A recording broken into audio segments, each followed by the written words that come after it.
Hello students, welcome to my channel Excel in English.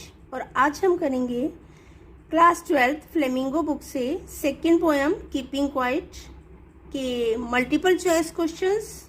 और पहला question है, who is the poet of the poem Keeping Quiet. Keeping Quiet poem का poet कौन है, कवि कौन है।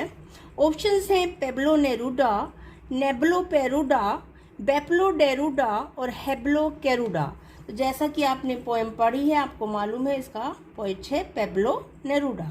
Second question, what is the theme of the poem. कविता का भावार्थ क्या है, यानी कि ये पोएम किस भाव पर आधारित है, क्या मोरल है।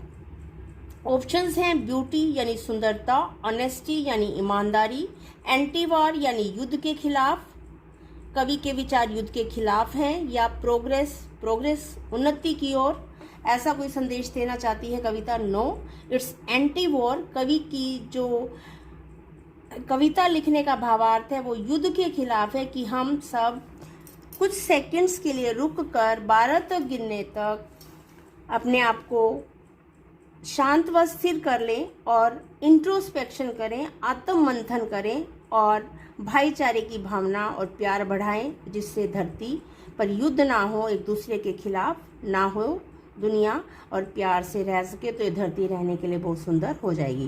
तो कविता का थीम है anti war. Third question, what will be a historical movement. ऐतिहासिक क्षण कौन सा होगा अकॉर्डिंग टू द पोएट, कवि के अनुसार। ऑप्शंस हैं द मूवमेंट ऑफ वॉर, युद्ध का क्षण, द मूवमेंट ऑफ क्वाइटनेस, शांत रहने वाला movement, the movement of betrayal, धोखा देने वाला क्षण, द मूवमेंट ऑफ विक्ट्री, जीत का क्षण। And the right answer is the movement of quietness, शांति का क्षण। यानी जब पूरी दुनिया एकदम शांत व स्थिर हो जाएगी तो बहुत ही हिस्टोरिकल मूवमेंट होगा, बहुत ही एक्सोटिक मूवमेंट होगा, विचित्र क्षण होगा, ऐतिहासिक क्षण होगा, क्योंकि धरती पर ऐसा कभी नहीं हुआ कि पूरी दुनिया एक बार एक साथ शांत व स्थिर हो जाए। Fourth question, what does the poet think about war. युद्ध के बारे में कवि क्या सोचता है। वॉर इज इम्पोर्टेंट, युद्ध महत्वपूर्ण है।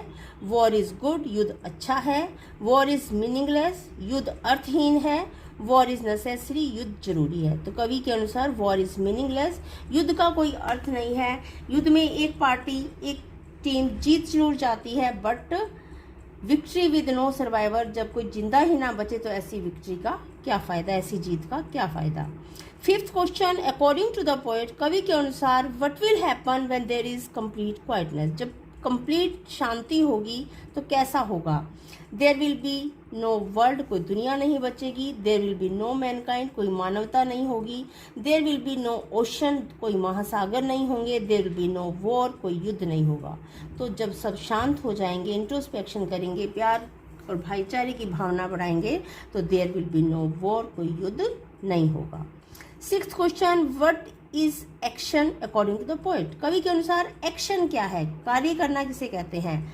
हॉलमार्क ऑफ लाइफ, जिंदगी का हॉलमार्क है। डेथ ऑफ लाइफ, जिंदगी की मौत है। अ वेरी बैड थिंग, बहुत खराब वस्तु है। एंड अवॉइडेबल थिंग, अवॉइडेबल चीज है।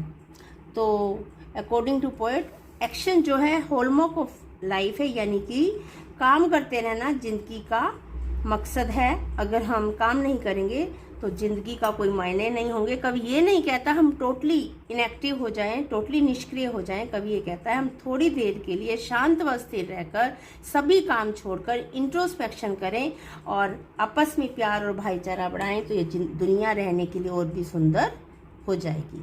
Seventh question, why do people face problems according to the poet. कवि के अनुसार लोगों को समस्याओं का सामना क्यों करना पड़ता है। ऑप्शंस हैं दे do not work hard, way hard work नहीं करते। दे डू नॉट प्ले, वे खेलते नहीं हैं।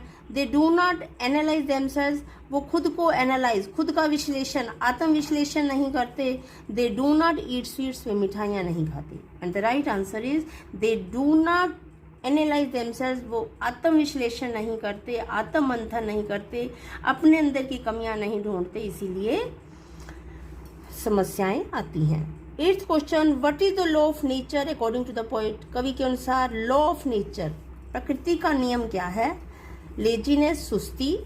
एनिमिटी, दुश्मनी। जेलसी, ईर्ष्या। एक्टिविटी, सक्रिय रहना। तो according to poet law of nature है एक्टिविटी, यानी सक्रिय रहना, यानी कि कार्य करते रहना। जिंदगी चलने का नाम है, रुकने का नहीं। तो कवि एक्टिविटी की बात करता है, पूरी तरह टोटली इनएक्टिव होने की बात नहीं करता। तो बच्चों ये मल्टीपल चॉइस क्वेश्चंस हैं कीपिंग क्वाइट पोएम के। इनको अच्छे से प्रैक्टिस कीजिए। Wish you all the best. Now like, subscribe and share my video. Thank you.